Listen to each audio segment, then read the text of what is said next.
Hello everyone, and welcome to today's webinar.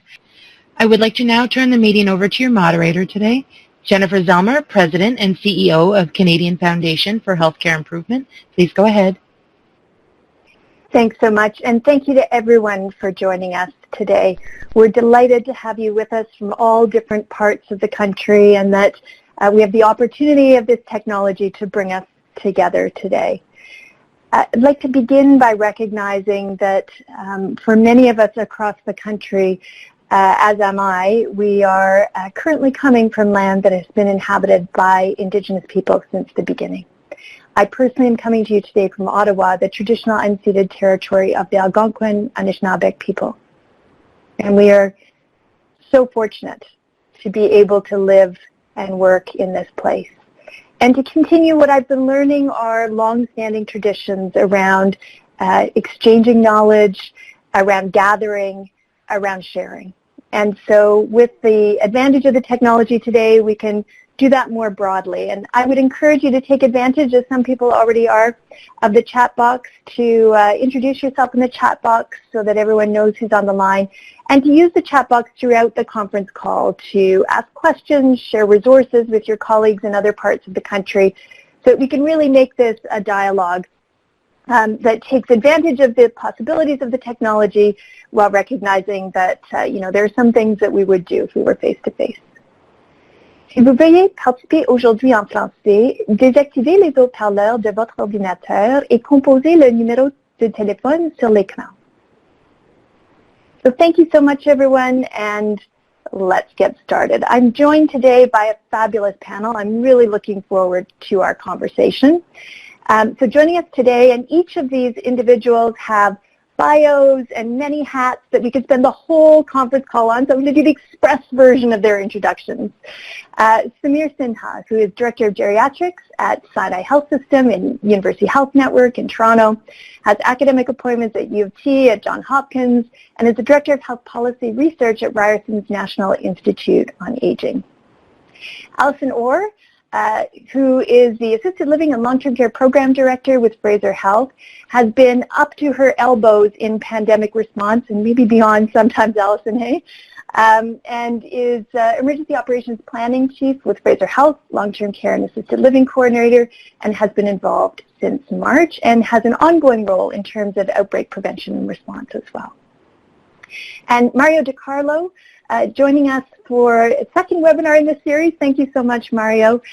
Mario has held management and senior management positions in both international and Crown corporations since the 1980s, serves on a number of boards of not-for-profit organizations, and beginning in 2007, became a facilitator for the Chronic Disease Self-Management Program at the McGill University Health Center, and has been involved in so many ways as a patient partner since that time, and continues to roll up his sleeves as well in many ways, getting involved. So I'm really looking forward to our collective conversation today. Speaking of which, I'm just going to start off with a brief introduction to the report that we launched today, Reimagining Care for Older Adults, Next Steps in COVID Response in Long-Term Care and Retirement Homes, which brings together what we heard from interviews with more than 40 people. We're going to check in with our panelists about what they see as the challenges and solutions to care for older adults during the pandemic, what opportunities do we have to learn from each other, and then talk about opportunities that we're launching officially today to start working together as a collective across the country to spread and scale promising practices that were identified through the interviews and through international experience, and really move forward in terms of next steps in response during the pandemic. So we better get going because that's a lot on the plate. So to start with the report itself. So we had about 40 interviews with family partners in care, health system leaders who came from a whole bunch of different domains, who came from long-term care, from retirement homes, from public health, from home care, from hospitals who've been involved in the response, from government, regions, a fairly broad spectrum. And we asked them about three things.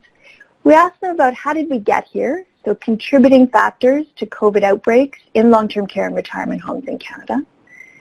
We also asked them about promising practices. So what would help us in the next 3 to 6 months that's ready to spread and scale today to reduce the risk of future outbreaks in this sector or to mitigate their effects? And last but not least, how do we maintain essential non-COVID care for adults through 2020 and beyond, recognizing the challenges that the pandemic poses?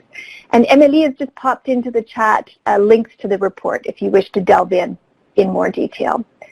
And there's certainly a lot more detail there than we're going to cover on the webinar today, so I encourage you to do so. So our first set of questions was around what happened.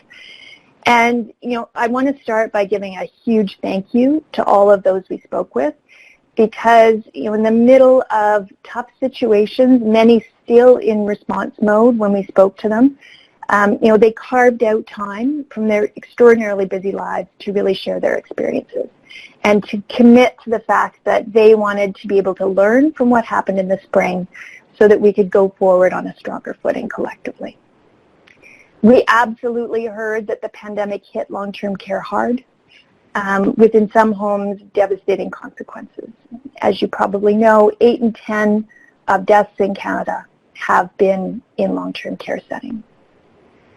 But it's also important to recognize that not all were affected equally, and there were a number of really resourceful responses.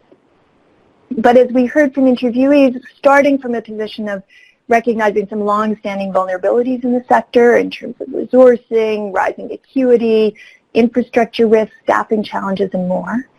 And the fact that having listened to what was happening in Italy, in Spain, in New York, much of the initial focus in Canada's planning in many parts of the country was on hospitals.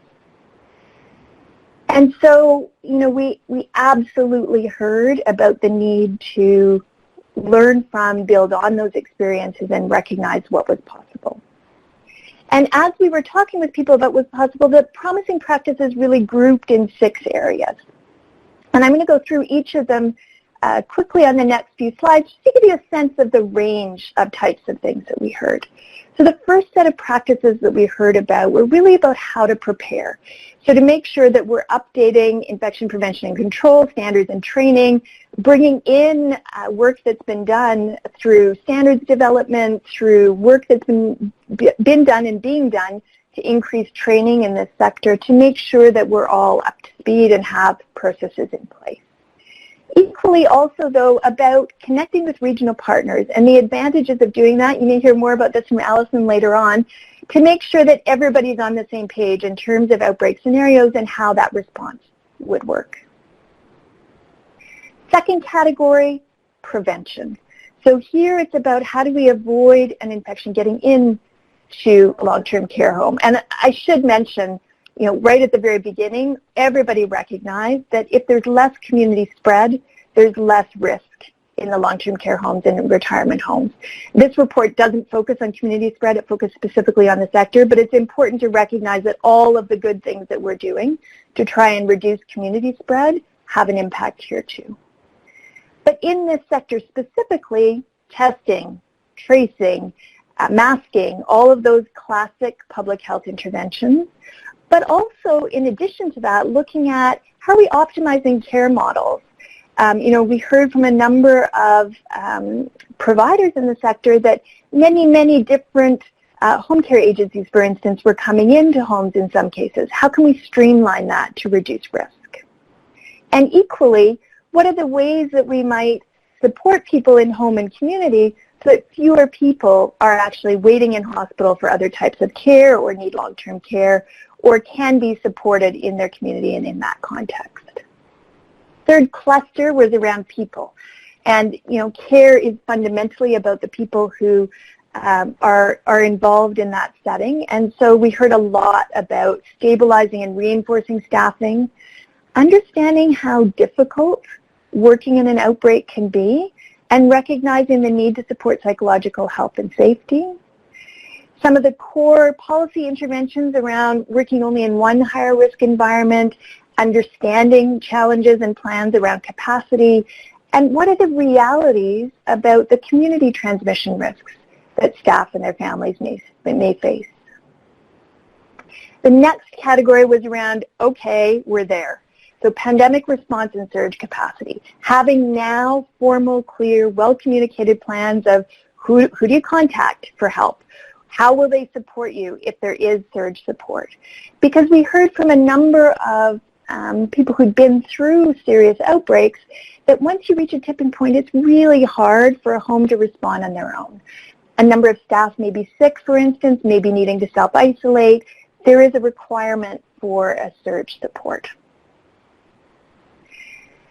Also understanding plans for COVID and non-COVID care, reducing some of the unintended consequences. Totally understandable that in the early days there may have been a shutting of the door, but many residents have a range of healthcare needs. And so how do we ensure that those are met, both with high-quality primary care, but also with appropriate access to specialty care, and making sure that there are up-to-date person-centered care plans in place, and that we're looking at opportunities to really support people throughout their care processes. And last but certainly not least, the presence of family. And we've had a whole series of work on this front looking at have opportunities been taken to revisit policies with resident and family representatives at the table? How do we ensure and embed person-centered practices? Have we been using and been creative? And there's been some really resourceful examples of harm reduction processes that have been implemented. How do we take advantage of those to maintain appropriate family presence but minimize the risks for everyone as well? So that's a whistle-stop tour through some of the things that we heard through the report, through the interviews, and perspectives from people who have been touched by the pandemic and have been involved in pandemic response in different ways. And that's what we wanted to do to start off our conversation on the panel today. And Mario, can I turn it over to you to get us going? Well,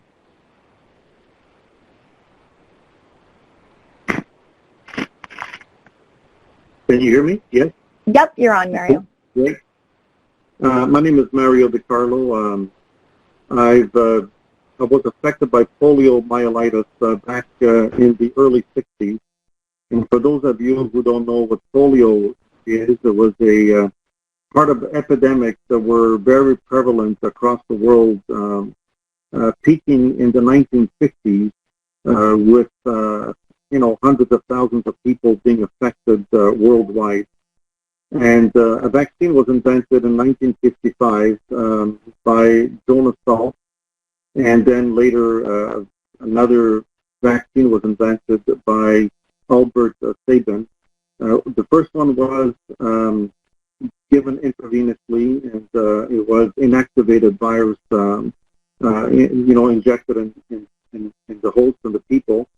And Albert Sabin came up with a vaccine that was given orally. And it took many years to vaccinate everybody.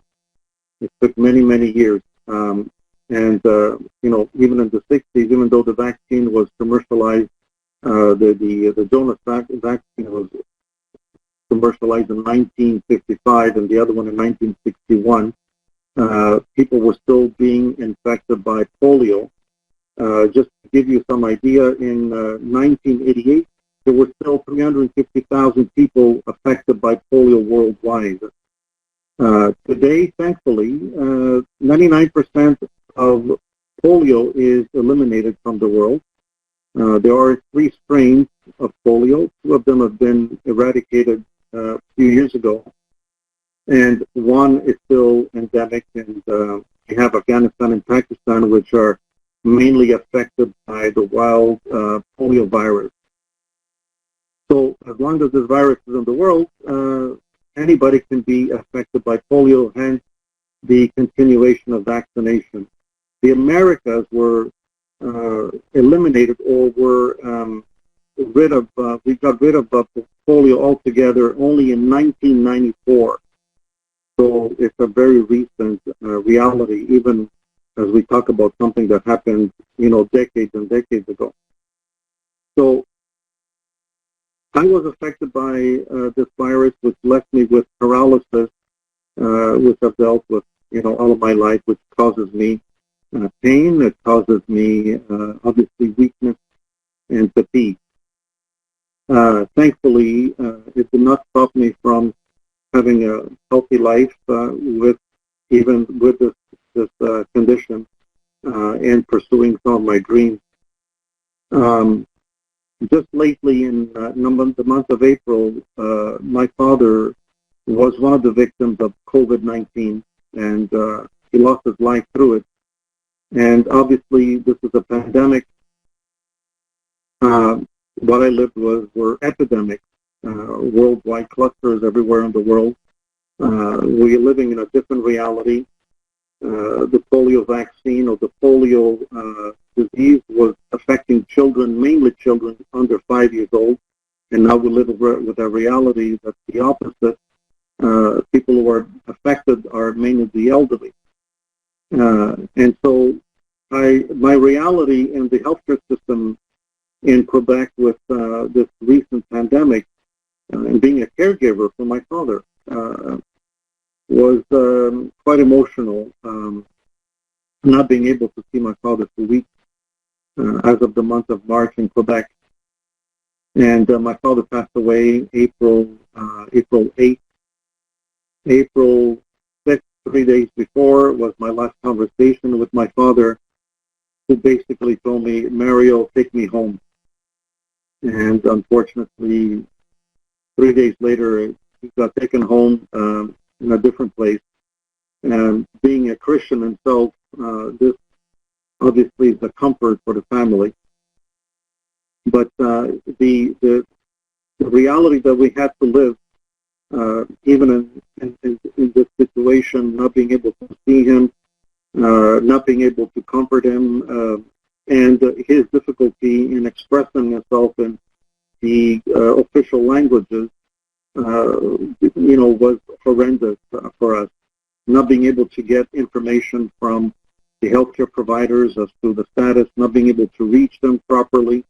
It was quite an ordeal, and that's why the report done by CFHI, which I support wholeheartedly, and going through it, I recognized many of the issues that I had, and I think this is a super important work in adding the voice of the different stakeholders, and CFHI being a voice and adding in a complementary way information that will be useful for us all going forward is super, super important. So my commendations to you, Jennifer, and the whole team.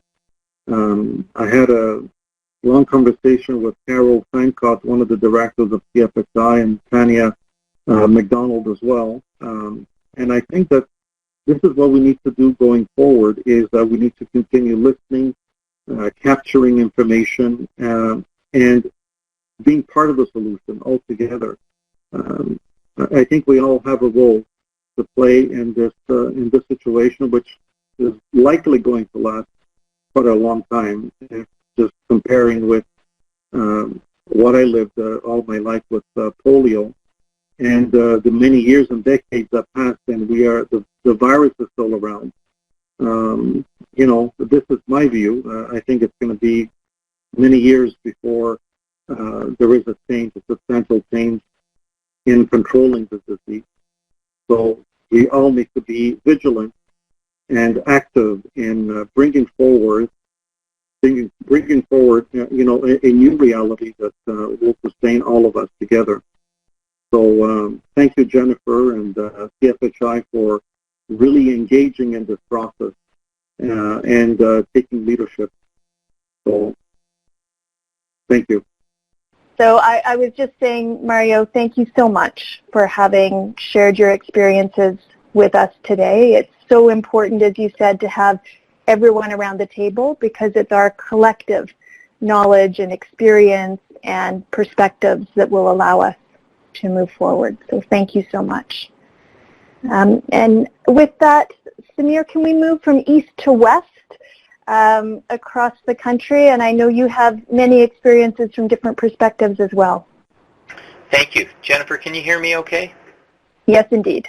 Perfect. Okay. Well, thank you again, and thanks for inviting me to be a part of this launch. And I just want to again commend the team at CFHI and the Canadian Patient Safety Institute for sponsoring this work, because right now, as people are getting nervous about whether we're beating this first wave, in a good way, and hopefully trying to avoid a second wave.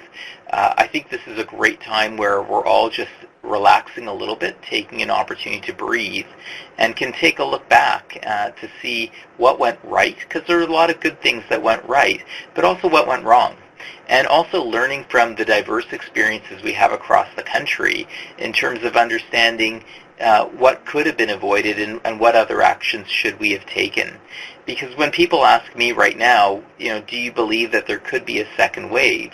I think what we have to learn, and I think Mario shared, some tremendous knowledge about, what the experience of polio was like. But I have to remind folks that we've never actually had an epidemic or a pandemic that has not had a second wave. And already we're starting to see that in the U.S. they haven't emerged from their first wave, and then now we're starting to see in various provinces as things are reopening, there's concern that we're starting to have issues pop up. And of course, a lot of us are nervous that if we reopen the borders, if we start permitting a lot more travel, folks will recall what just happened in Prince Edward Island only a few weeks ago when a U.S. traveler who couldn't visit his friend on the island, had his friend come over the bridge, got COVID, brought it back, and then brought it into a long-term care home in PEI. Luckily, no residents got infected. Things were handled very quickly. And again, that's an example of the success of protecting the residents, but it also just shows us how vulnerable we are at all times and how vigilant we need to be, especially when we're getting tired of things.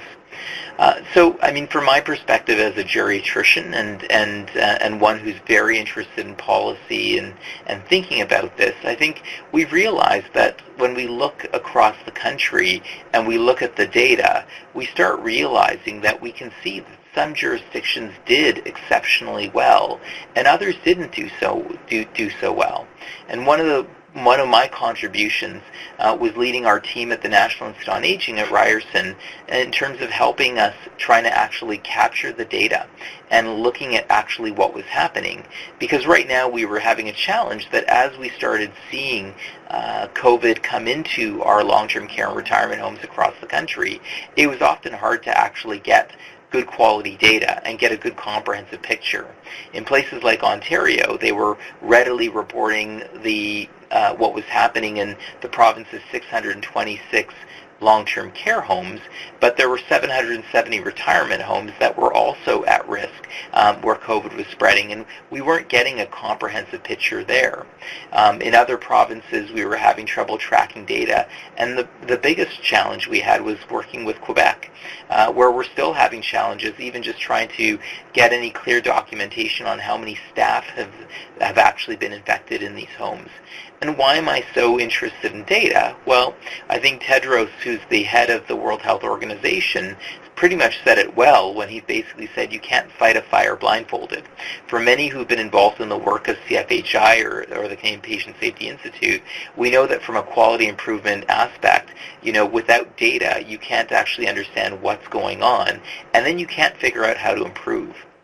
But when you start looking at the data, you actually start seeing, and on our long-term care COVID tracker, we've actually mapped every single home in the country that's actually had an outbreak. We've actually put the data there. And we've also put together a Canadian summary. And what you start seeing is this differential successes.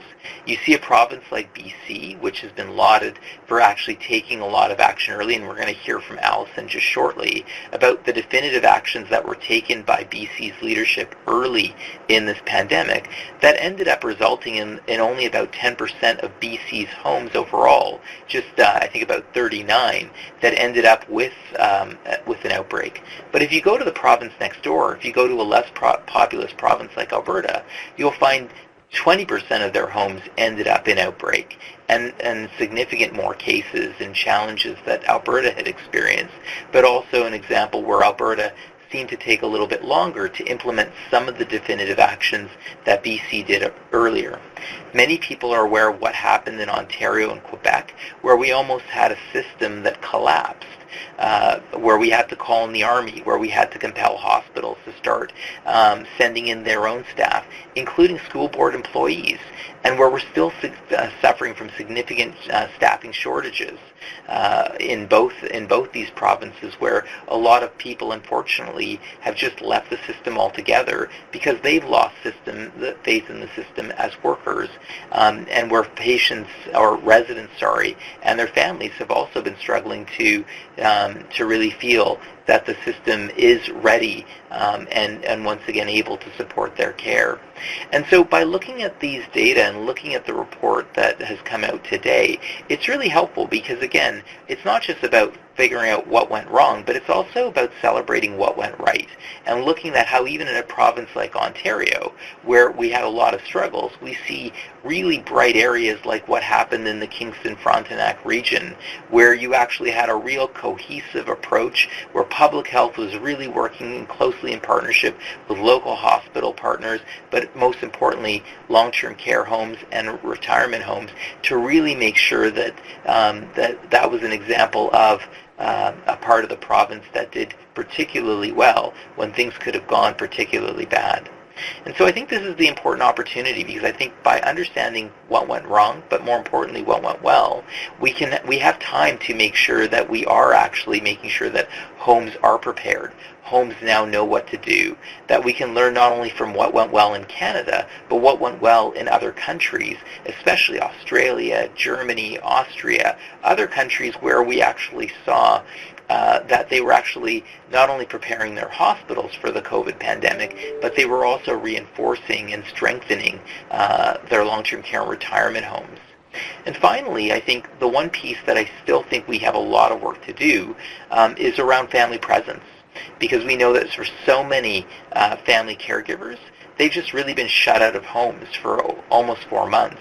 And while homes have been re-announcing that they're opening and they're reopening to visitors, for example, what we're still hearing, especially in places like Ontario, is that while the rules are there that could allow somebody to actually visit and see their loved ones, that these aren't necessarily being supported or reinforced. And this is a challenge, because at the end of the day, it is the residents and it's the family caregivers who are being caught in the middle, especially when towards the end of one's life, one of the things that brings you the greatest joy is being able to have that presence of a loved one. And for that loved one, that family caregiver, or that friend who comes in, to be able to provide and honor the person they want to care for with that support.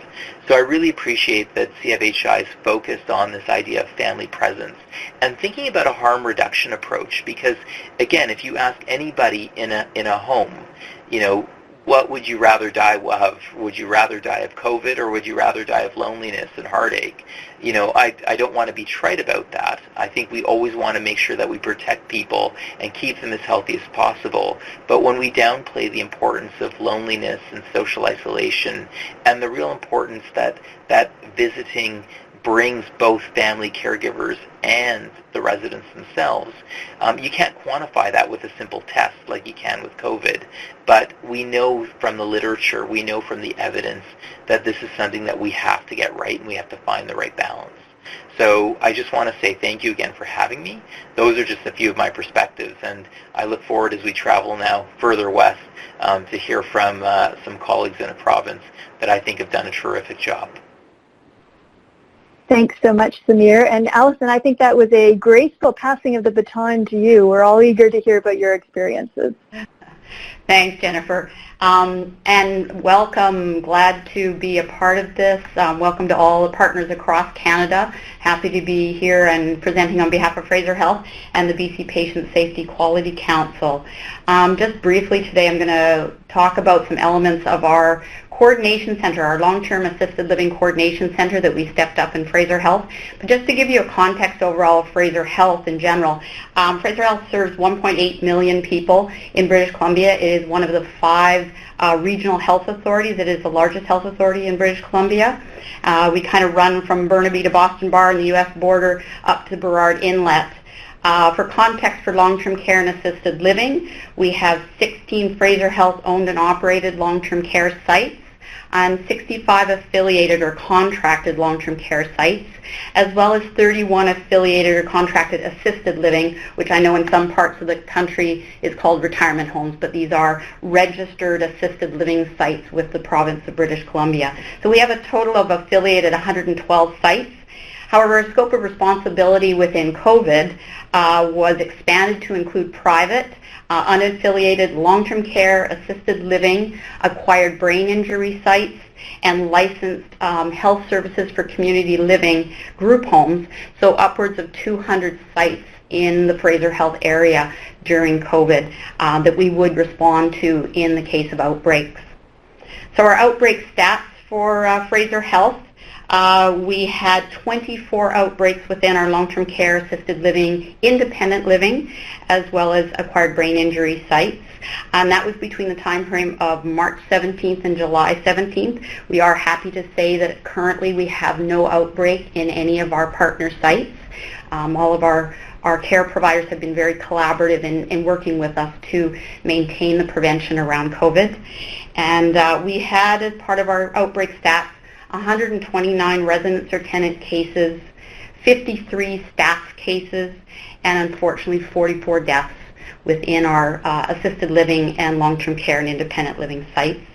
Our average outbreak was a duration of 33.9 days, with our first outbreak being declared on March 17th, and as I mentioned, our last was declared over at this point as of July 17th, and knock on wood, we're hoping to maintain that. So one of the enduring elements that we worked on during the COVID experience, it was the creation of our Long-Term Care Assisted Living Coordination Center. And these are enduring elements to help us move forward in infection prevention and control and supporting our assisted living and long-term care partners. And the long-term care assisted living, the keys to success was that it was stepped up as an emergency operations center initially, to respond to outbreaks and within sites. Also distribute clinical protocols, support tools, anything that would help manage and prevent COVID within our partner sites. This expanded to become a very collaborative grouping. The Long-Term Care Coordination Center started to include public health, licensing, infection prevention and control, certainly all our long-term care and assisted living partners in the community, the medical health officers, medical director representation, our Fraser Health communications partners, our patient care quality office, and of course the long-term care and assisted living program within Fraser Health. So all combined, and we still maintain meetings twice a week to continue to revise, create all clinical documentation that would help towards supporting our long-term care and assisted living partners in the community to maintain being COVID-free or to respond to an outbreak if required. One of the other elements of our long-term care and assisted living coordination center was the development of an outbreak response lead role.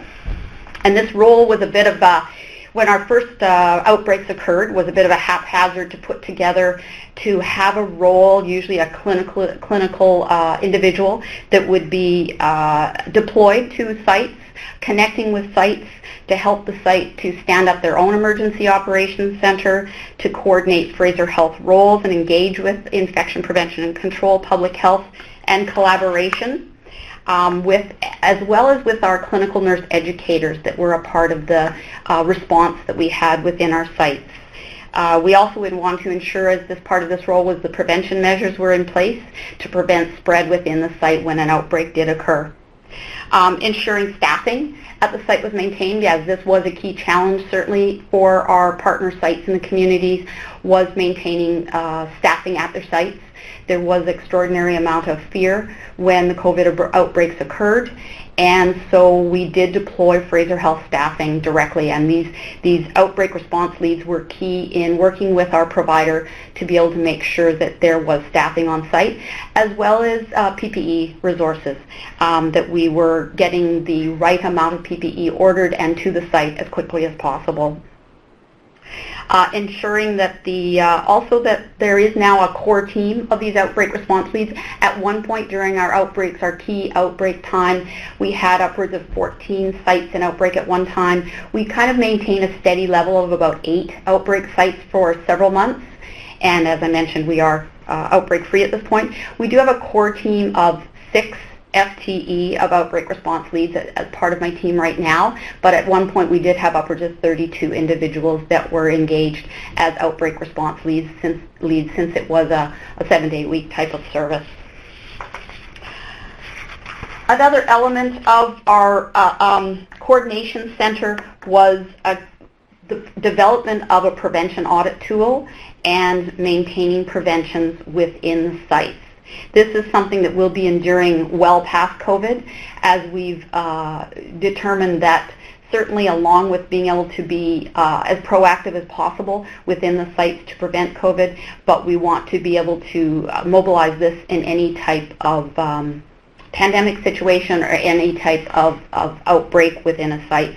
So we did a key representation of our clinical leads to develop a robust prevention audit tool and a process that quarterly our licensing partners would actually engage with sites to review the prevention. A lot of the prevention elements are infection prevention and control, PPE usage, and elements of signage and communication, and having every site having the mechanisms in place to be able to activate in the case of an outbreak.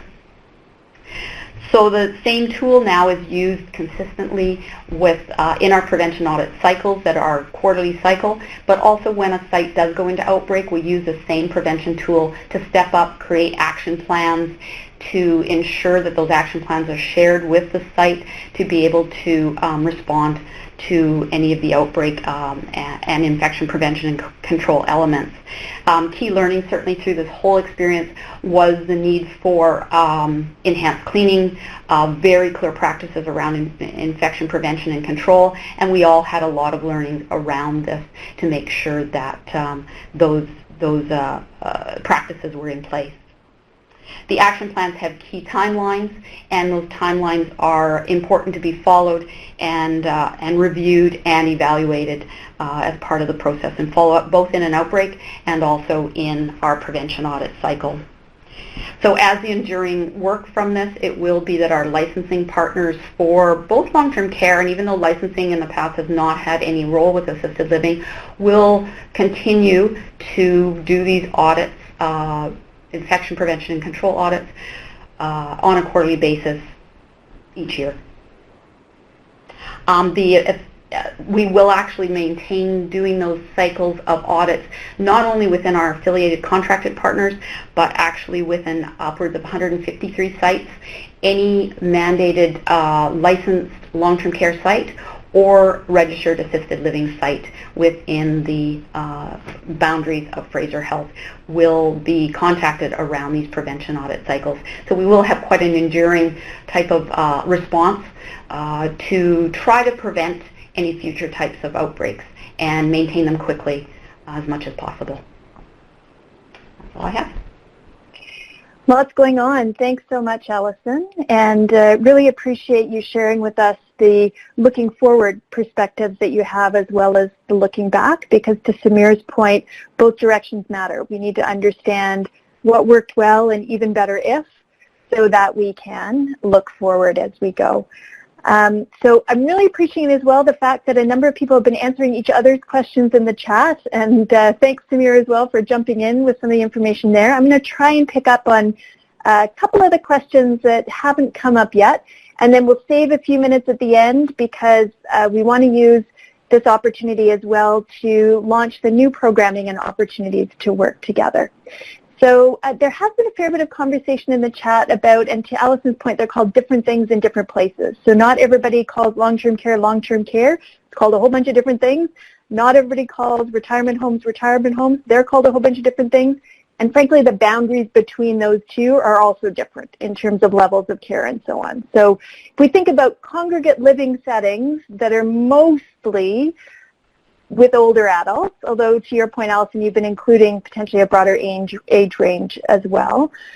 There have been both some similar and different experiences in those settings, and I wondered if anyone wanted to say a few words about your perspectives on that front. Samir, I know this is something you've looked at over time. Did you want to jump in?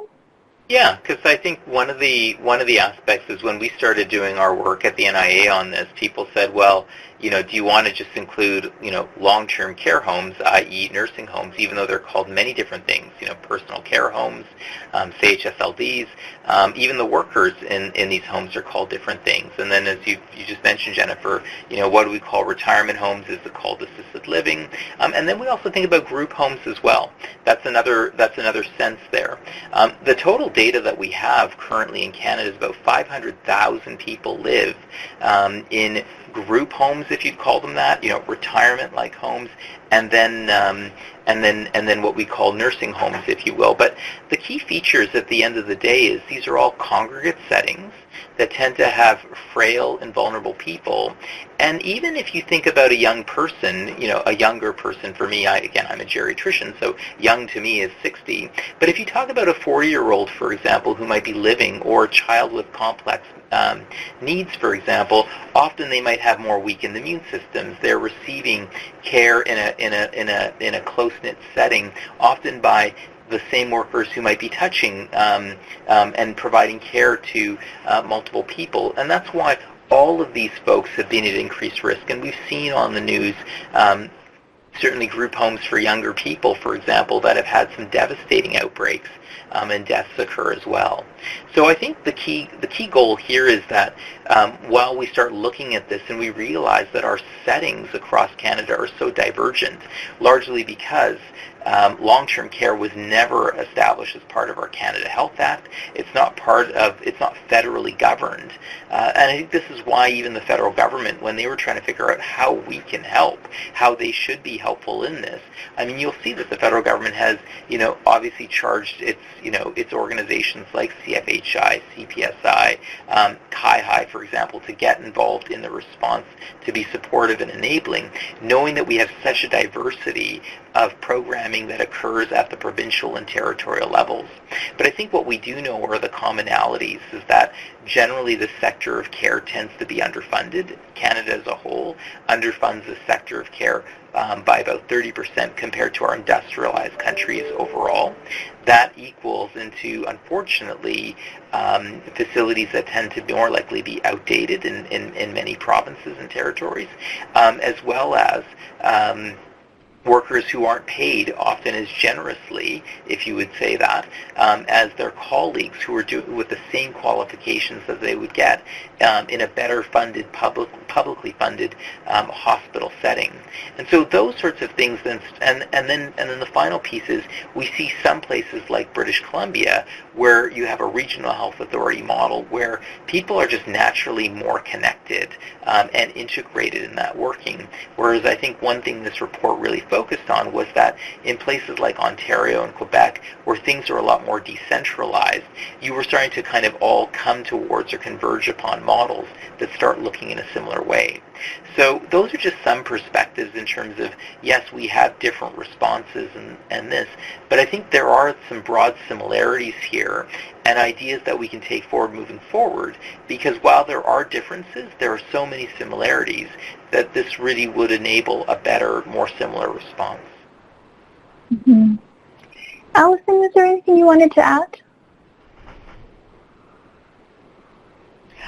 Well, I guess because of our response, it was broader than the older adult. Primarily within our long-term care, BC has a very defined model of assisted living, which I think in other parts of the country is called retirement homes. However, in assisted living in British Columbia, with it being a registered type of service, there is more mandate around it. So I think we were well suited to be able to respond quite quickly and broaden our scope within Fraser Health of who we were responding to. And I didn't mention independent living is probably closer to what the retirement home type of concept. And within, although independent living is more primarily managed by our home health partners and home support that goes in. We did in an outbreak, they become part of our response within our outbreaks. As well, when we talk about other types of age groups, certainly, as I mentioned, Jennifer, our health services for community living is more of the Community Living BC is a whole different mandate. Our acquired brain injury folks, we were kind of enveloped these within our response mechanism, so we weren't leaving anyone out, because we certainly did see that COVID was not age-specific in any way. They certainly had the biggest impact on our older adult population for sure, and we wanted to be very cautious about that, but wanted to be able to recognize within Fraser Health that we had a broader mandate and that we could respond quite quickly in the same way to all these types of care situations in the community. Mm-hmm. Thanks, Allison. And maybe I'll draw together a couple of different questions that have come up in the chat, and reflect as well, Samir, on your comment that age is always relative. My great-great-aunt lived to be 106, and when she was 101, she had a conversation with my dad about needing to change her financial management relationships because the youngins, who were in their 80s, were getting a little past it, and so she needed to pass it on to the next generation. So it's all relative in terms of where we are. There's been a number of questions come up in the chat, or comments come up in the chat around really the mix of things we need to do looking forward. So the mix in terms of some of the recent announcements around new facilities and the design of facilities, the infrastructure, if you like, things like single bedrooms, but also, the bringing in questions around interventions that might support staffing capacity, that support the in presence of essential family partners in care, and how do we bring together some of these kinds of different interventions, many of which we heard about certainly in terms of the report, and how do you weigh and balance those in a given setting? And Maria, I wonder if, I see you nodding there, I wonder if you wanted to start us off from your perspective.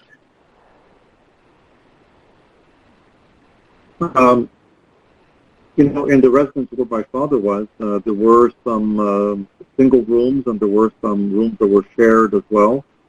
And I don't think that helped in that residence. And it seems like this is an issue in many residences. There's one family member of my mother's in another residence where the majority of the residents were sharing rooms. So the infection in that specific facility increased tremendously, more than others who had single rooms. So obviously there is something to do with the infrastructure, the logistics. It's like, when we build new hospitals today, it's only single rooms. And I think in long-term care, we need to really activate the pace to have a similar approach as well, especially the senior population is increasing as we're looking forward. So it's time to get things done, especially in the context of COVID. Thanks, Mario. And Allison, I know in BC you guys have had a whole range of different responses on staffing and other fronts. Any reflections that you wanted to share? Well, certainly around the single room issue. I mean, we've been looking at that as our bed numbers for years around the need for having quality of life and having individual space in single rooms. But certainly in the context of COVID, it became quite apparent that it was a lot easier to manage and isolate individuals, particularly in assisted living, so where they had their own units, full units, and they didn't feel as isolated when they still were within their own unit. It wasn't just a bedroom. Staffing certainly is an issue that we need to address a lot moving forward. I know in British Columbia they did go to the single site order. I know that was fairly standard across the country in many different ways. Interestingly, a lot of our sites had already been doing that at the very beginning from our COVID outbreaks. They had kind of already locked down a lot of their own staffing. Certainly I think this is an issue moving forward in terms of having the fairness of pay for individuals so that they can maintain their own staffing and maintain roles and not having to work at multiple sites. we only actually had one outbreak that was related to multi-site, so that there was actually probably very likely transmission from an individual who had worked at multiple sites. So very quickly it was locked down. But this is something in terms of how do you maintain staffing moving forward, because we are actually, from being able to increase the levels of pay for people in long-term care and assisted living, we are actually unfortunately then putting at risk our own community workers, because now they're going to be even further behind. So I think it is something that we need to look at across the province to be able to maintain the level of expertise and level of staffing so that we don't put any of our sites or any of our areas of care at risk. Great. Thanks, Alison. Last thoughts to you, Samir, on this front? Yeah, no, I think some folks in the chat room have been talking about the announcement made just last week where the government of Ontario said $1.75 billion for 20,000 new beds now. That was the same announcement they made 2 years ago for 30,000 beds. What they've done is they've increased the amount of money they're paying for beds that were agreed to be built 2 years ago to try and get less beds built quicker, if you will. But the key is it doesn't change anything about design standards. I think the modern design standards now in Ontario at least say no more than 2 people to a room, which is good, because we know 3 and 4 bedded rooms became real challenges to manage from an infection control standpoint. But my big concerns is that we could build more of the same. The problem is that when homes across Canada are struggling to actually recruit and retain staff, that's a problem, and that we need to have a clear strategy to resolve that before we think about building new beds. And the challenge I also have right now is that we're seeing provinces across the country really struggle with how to reintegrate family caregivers and promote family presence in here. So I really want to commend PEI, because when our National Institute on Aging put out some guidance that many folks from CFHI had a hand in helping to shape and guide that work as well, Julie Drury in particular and her team. What was really nice to see was that PI, for example, said, well, this is actually guidance that really helps us reintegrate people well, but we still see that too many places are shutting folks out. So we always talk about the hardware, and then there's the software. And I haven't really heard a clear discussion on how we're going to move the software forward, other than in BC, where a lot of work has been done to really give people full-time work and really stabilize the workforce there, where these other issues remain persistent issues from a staffing standpoint across Canada. So these are the fundamental things I want to make sure that we're tackling as well, instead of just thinking about single rooms versus multi-bedded rooms. Thanks, Samir. And it is absolutely that full spectrum of issues, particularly with the 3 to 6 month time frame, looking ahead to what can we do between now and flu season in particular. That's the focus, as you know, both of this report specifically, but also in terms of the actions that we're hoping we can all take together on that. So maybe I'll ask my friends at CFHI to bring up the slides again, just so we get a quick overview of where we're going next. So today, we're launching the opportunity for all, whether you're a long-term care home, whether you're a retirement home, whether you're called something different. We're not too fussed about what you're called, but we're inviting you to join with us in an effort to bring these promising practices forward and advance them in the next 3 to 6 months. So the opportunities for right now to check out the promising practices in the report, to connect with your resident and family partners so that you can complete a self-assessment. So what we're doing is we've put together the promising practices from the report, and you'll have the opportunity to say, you know what, we got this one covered because we're already working with Alison on the infection prevention and control checklist in Fraser Health. So we've got that one covered, but ooh, this one over here, not so much. And that's where we want to focus in these next 3 to 6 months. Or in some cases, there may be something that's not applicable to you because you're working in a different setting where a certain situation doesn't apply. And so that self-assessment will allow you to create your own customized plan for what do you want to do to move these practices forward in the next 3 to 6 months. And we want to do everything we can to support you in that process. So we've got a virtual learning series planned The first one coming up in August, I'll give the date in just a minute, focused on family presence. Then Samir mentioned the work in Kingston around bringing together regional partners and the tools that they've developed for tabletop exercises and other simulations to make sure that people have really worked through how would we respond in an outbreak. That'll be coming up in September, and so on throughout the rest of the year. There's also opportunities for coaching, for all teach, all learn, exchanging with your partners in other places who are trying to do similar things, and bringing tools and resources in. So Allison, thank you for generously offering in the chat to share the tools that you're developing in September when you've got the new version. That's exactly our intent, is to bring those tools together so it can be, create once, use many times in that best practice of stealing the good stuff so we can all move forward together. And really also looking at some opportunities to add to that set of supports with some seed funding supports for teams to help you to, for instance, do some time buyouts so you can focus on this work, and some other opportunities also that we're exploring to connect with researchers. So lots coming up, but the first stage really is to connect with your resident and family partners so that you can complete the self-assessment together. And I believe my colleagues have popped into the chat already the link to be able to register for that process. It's all free, needless to say, and we'd love to have you join in and share the opportunity with others. The first virtual learning series coming up on August 10th is focused on family presence, and we're roping Samir back in as well as some other colleagues to be able to participate. And there's now a number of really great resources to help that are practical tools and sets of advice that are possible to use.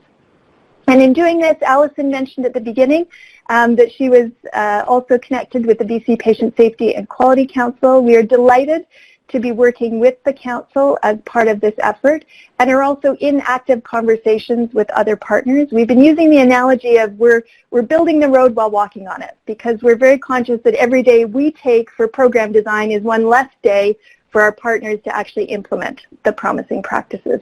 So you can expect more partnerships to be announced over the coming weeks and more opportunities as well. So I hope that you'll join with us as part of this process, and the opportunity is not just to participate, but also to help shape it.